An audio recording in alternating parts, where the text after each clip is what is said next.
All right, we're here today to talk about return to serve. And I want to make one really important point. And we all know this. The return to serve is by far the most under-practiced shot in tennis. Now consider this. And I met with Craig O'Shaughnessy, who's the lead analyst for the ATP Tour and the Grand Slams and writes for the New York Times. Also interviewed Warren Pretorius, who has tennisanalytics.com, and Craig's website is tennisbraingame.com. And the reason I share that I spoke with them is these guys are heavily into the facts of the game. So there is no speculation with the information I'm going to share. The average point Pro Tour for men is 4.2 hits. The average point Women's Pro Tour, 3.7. Top juniors, every age group in North America, US and Canada, 12s, 14s, 16s, and 18s, boys and girls. Average point at that level, national top level, is 4 hits also. That means 50%, right, of the shots hit in tennis are the serve and return to serve. Now with that, of all the shots hit in tennis, this is the average length of a point, right? Here, get out your calculators. What percentage are return of serves?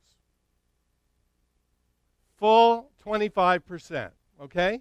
What about at recreational levels? We're talking about 3.0, 4.0, kids, juniors, intermediate kind of levels. The average point is more like 3 hits. What percent, if it's 3 hits, are the return of serve? Anybody? 33%. So we've got a range of all shots that anyone will ever hit in tennis of being between 25% on the Pro Tour to at recreational levels, 33%. How much do we practice out of every, let's say, 10 hours that our teams are practicing on court? What percent are practice drilling the return of serve? That's the question. Most people say you held up 5%. That's what Craig O'Shaughnessy felt, about 5% across the board, many less. Here's the analogy. Baseball, you got an infielder. What 3 main things do they have to do? They've got a bat, they've got a field, and they've got to be able to throw to first base. Pretty much, right? Those are the 3 basic. What if they only practiced batting and throwing but not fielding? What kind of baseball team would that be? What about football? Quarterback. What 3 things do they have to do to oversimplify it? They've got to be able to hand off for running plays, right? Pretty basic. They've got to be able to pass short, screen, rollouts, and they've got to be able to pass long. What if 1/3 of everything that they did was not practiced? What if they didn't practice short screen passes, short plays? Can you imagine? I mean, pro teams, football and baseball, would have nothing of that sort of practice habit or those sorts of practice patterns. Very, very important. So in tennis, we under-practice. We under-practice the return to serve. So let's take some of the mystery out of it. If we interviewed each of you separately and said, what do you have your players do? What are some of the variables? Variables are grips. Variables are whether you move forwards or backwards, right? Variables are the degree of your backswing. Variables are whether or not you chip or hit more aggressively. The variables are what you do after the return. And if we interviewed all of you, I guarantee of all those variables, we wouldn't find one coach recommending the same thing. And there's good reason for that. And the reason is there are variables there partially with good cause. Let's feed some balls. You guys just hit, we've got Nicole and Matt. Thank you for being with us. And we're just feeding, I don't know, it's probably 70, 80 miles an hour just to give us a starting point. And you can hit, why don't you hit 3, and we'll see what she does.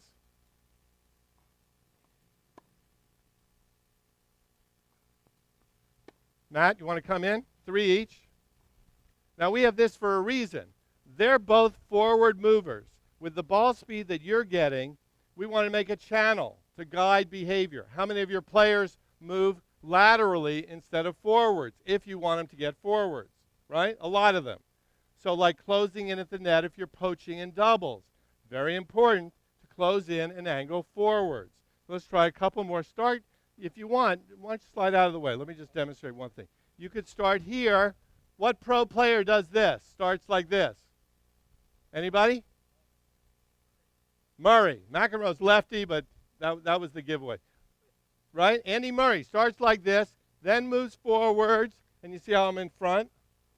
So let's have you demonstrate Andy Murray. Forwards. Take that split forwards. I know you know it's coming to your forehands. Split. One more. Start behind. One more. Ready? It's the same timing, same sequence. Good hit. So you can see the distance he's ending up. Now, what about players that move backwards? Right? Let's have Nicole demonstrate moving backwards. So start inside the baseline. Right? And let's have you move backwards, load, and hit a pretty high heavy. Start in closer, and then back up. So intimidate your, let's do one more. Start in. This is unusual for her, you can see. Okay, Matt, you want to give it a try? Come on in. In, Matt, start inside the baseline. Start inside, way inside, way inside. Now, then back off. Inside. Back, load. Good. So right away we've got two options. Now they clearly know it's coming to the fore, and we don't want to challenge them too much.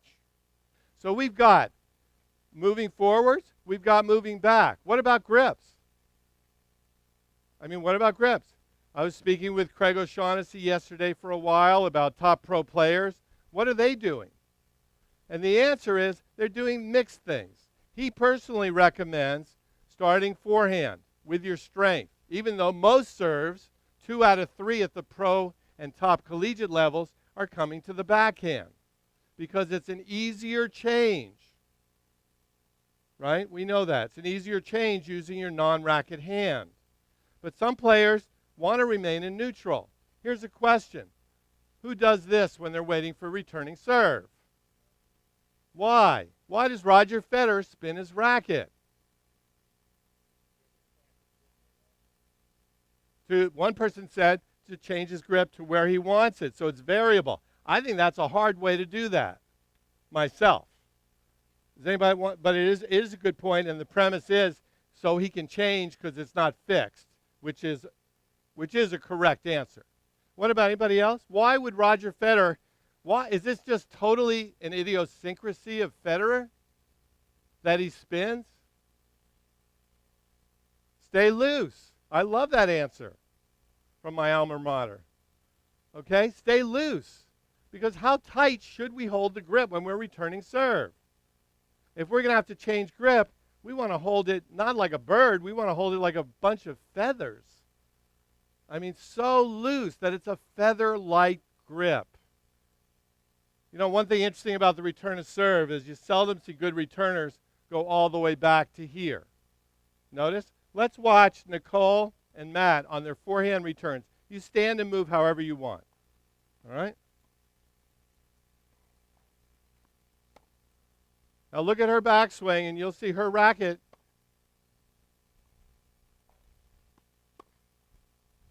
Now, where's her racket when it goes back? I paused it. But you are wound up. I love it. All right. Her racket was back to about here, Matt, right? Now, depending on the server, she'll be in good shape. But if a server serves slow in the warm-up and then she has trouble getting her timing against a harder serve, she has to learn to have a plan B. How can you generate racket head speed without taking the racket back further? It's a good question. So if I want to deal with the racket here, let's watch Matt hit a few forehands, and let's see the extent of his backswing, all right?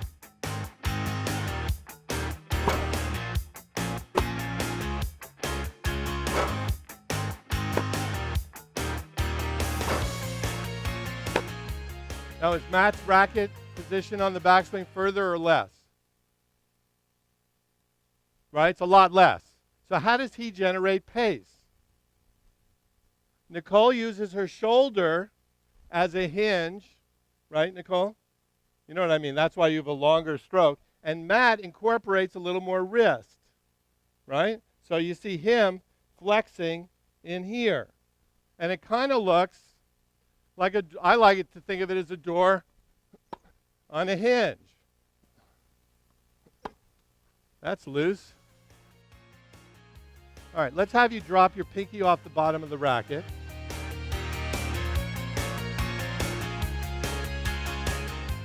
How tight are pro players gripping on ground strokes? Before contact, at contact, and after contact? A number. 10 is a death grip. 1 is really loose. We got a 4. 4, 4, 4. Matt, what are you, do you think? I mean, I can tell I've interviewed top 200 players in the world, like 20 of them. Let's have Matt hit a couple. You know what the answer was? 0-2-0 or 1-3-1. That's how to get swing speed when you talk about swing speed. Okay? So let's have you hit a couple and try to loosen up a little bit more than normal. And be conscious. So you loose.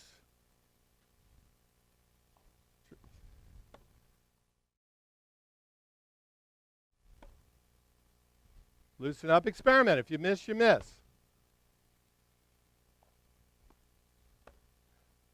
Now, do you feel that gripping, I paused it. Did you feel like the gripping looser gave you more pace? Significant, right? How much more? 30%? Isn't that really interesting? And just one little tip like that to generate more pace, and if you combine that with adding ball rotation, a little more low to high on swing path, you don't lose control. And what do best players do? They aim for big targets. Let's get into targeting on the return of serve. Because the return is so important these days, there's so much statistical analysis going on, that guys like Craig O'Shaughnessy and Warren Pretorius are there and they're sharing this information. So here's a drill that's a favorite actually of Craig's. He shared it with me. I had done something similar years ago. The scoring is very simple. Let's give you 2 points if it lands in the back area, 0 if it's short, right? And you've got -1 if it lands in the service box, out or wide. Now picture this over many days of practice, right? Then they get into a match. They will be visually locked in to the pattern that scores them points. Simple drill. But we're talking about behavior modification a little bit with tennis players, aren't we? I mean, it sounds like we're training a German Shepherd, but the real truth is that we are trying to modify behavior. And all tests and all clinical studies with sports, whether it's golf, skiing, tennis, baseball, football, basketball, state that when you use visual guidance systems, that you're increasing the speed of learning and improvement by 200%. All right, he's got 1, you've got 3, first to 5. Here we go. Relax. Out. He's down. He's got +1, so he's at 2. That's it. You're in, Nicole. He's got 4, and you've got 3. She just needs 1. That's it, folks. But the point is very clear. Give them targets, make them work for it, and repeat them over and over again. So you got 3 things at least that you've got to be consistent with. Consistent rituals, consistent decisiveness. What does consistent decisiveness mean? Right? It means committing. Committing to whatever shot you think you're going to hit. Make that decision. And consistent targeting. Very important. Let's do, you guys, let's do a chip return. On the Pro Tour, they call these butterfly returns because they kind of float. Same game as earlier, but now we're doing a Stan Wawrinka. right? Where he stands in and the ball's a little bit fast for him. He's neutralizing. He's not going to overpower, but he wants to be consistent, get it deep, and get into the point. And these are part of consistent rituals, right? Consistent decisiveness and consistent targets. Very important for returning serve.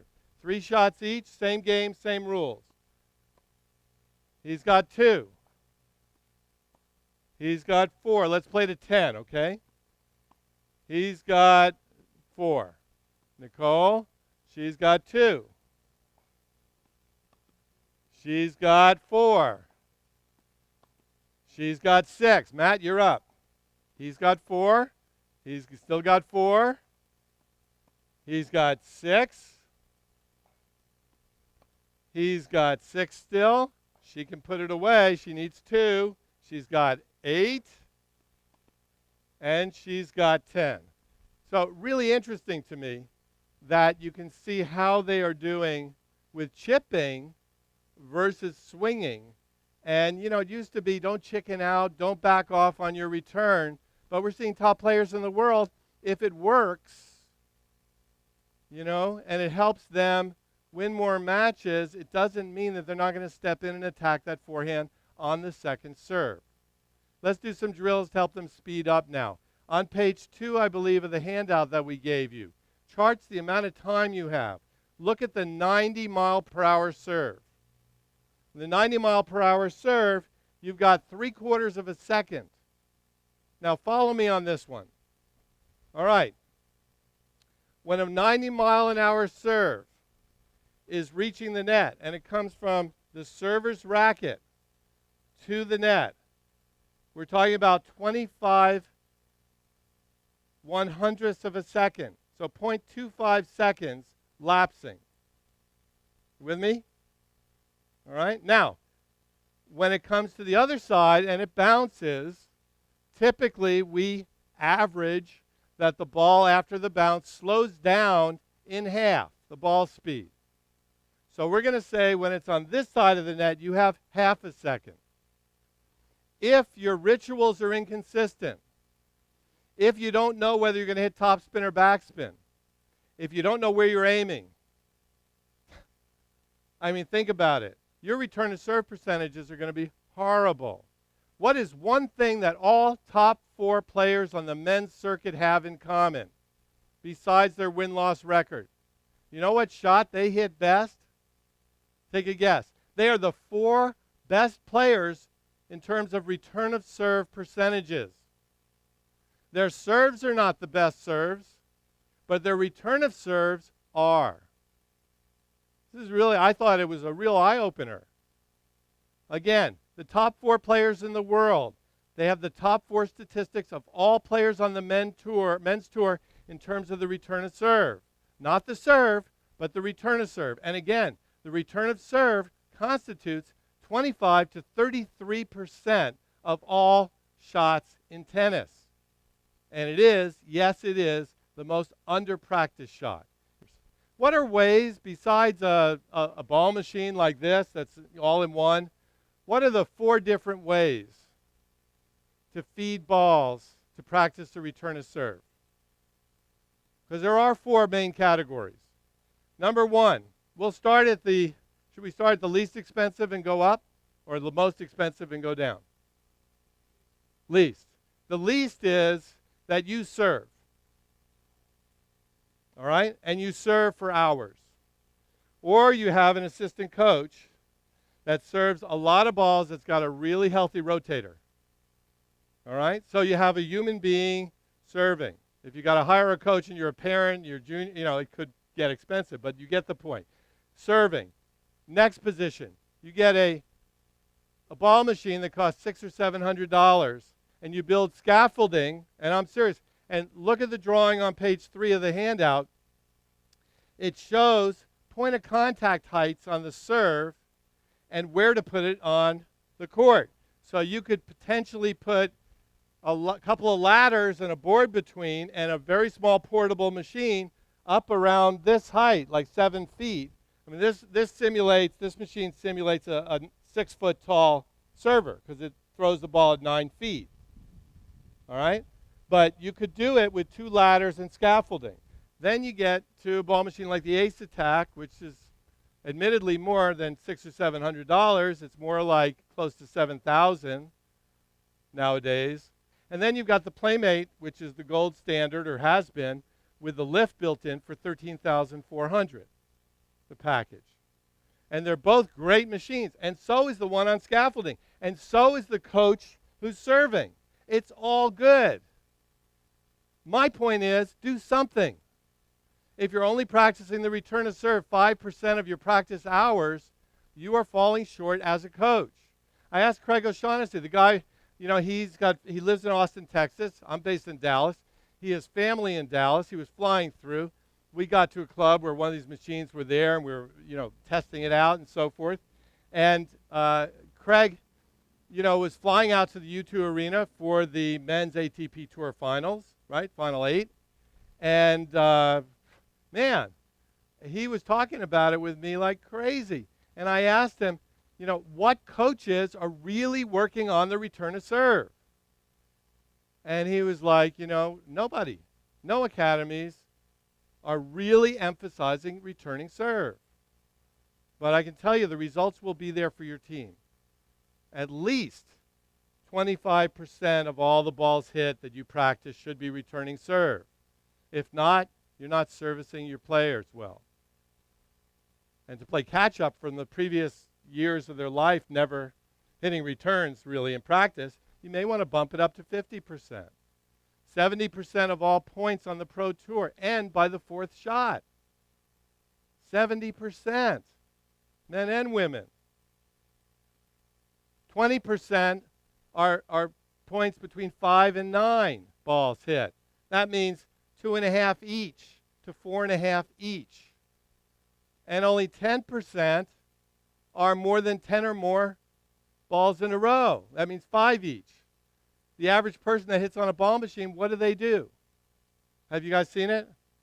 It drives me nuts. They stand and they hit 30, 40 balls in a row. It is totally unrealistic. Do patterns. Get them moving. Get them recovering. Let's do some drills now that are a little different for you guys to wrap it up. First one. You can go first. Put your right hand on your right hip. There we go. And now you're going to start off returning, grabbing your grip. Now, if you can see the flashing light, can you see the red light from there?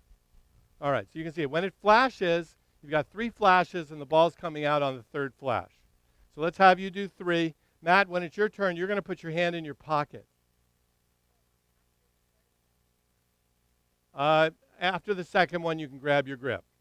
Because we want to speed up. If she's going to be relaxed, she's got to be decisive about what side it's coming to, forehand or backhand. She knows on this one because we don't have it on random to make it simple for the demonstration. And she's got to be decisive, and she's got to be committed to what grip she's going to hit with.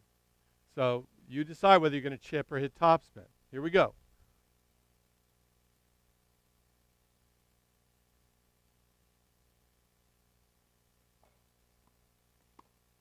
On your hip. There we go. Good. You feel like you're a little looser than normal? Good. Matt, you're in. Nice returns, huh? Feel free to applaud, especially if Nicole hits a great shot. She told me she hadn't had enough standing ovations recently. Okay, Matt, out, grip. What other drills with the return of serve can you do? Obviously, besides point scoring. I'll give you some movement drills. Okay, here we go. You're going to start back against the fence. Matt, you go first, please. All right? As soon as it flashes, I want you moving. Is that clear? Here we go, Matt. Go. Good, Nicole. Now start halfway in. Okay, 2 more each. Halfway in, go forwards, and make contact inside the baseline. There we go. It's a heavy ball he's hitting. Are you playing loose still? 2 more each. 1, and 1 more. Matt, 1 more. What I found really interesting, do you see the depth they're hitting with now? As compared to earlier when they were, right? So part of it, were you guys aware of your target? Sort of, kind of? Always? What about ball recognition? Right? When do you want to recognize whether it's a forehand or a backhand? Where does the ball have to be when they identify whether it's a forehand or a backhand? I mean, we can put it on random, but we're going to save the time in doing that. Where, I mean, by the time it crosses the net or before, they got to decide really fast. Let's compare it to baseball. Baseball, you got a 90-mile-an-hour pitch, right? You're 60 feet away from the pitcher. What's the good news? Good news is you know it's on the right side of your body if you're a right-handed batter. That's the good news about baseball, right? But you got a lot of decision making because the strike zone is fairly small and they can throw curved sliders, knuckleballs, whatever other words that they have for the innumerable amounts of variety of pitches, right? But it does make it easier. Tennis is tough. It's tough. They need to work on the return of serve. I always say there are, good you could say 3 basic serves on each side for flat, slice, and kick, right? Because you got placement wide. We have it set up right now on a little bit of slice. Don't hit it, Matt, okay? Got a little bit faster. It's at about 80% full speed. All right, pretty flat. But we got a flat serve coming into this target. I'll make sure I don't get popped here. And then we got body. So we call it, ABC, right? Alley, body, center. Then we got slice in all positions and kick in all positions. Pretty wild. That makes how many on each side? 9. How many total? 18.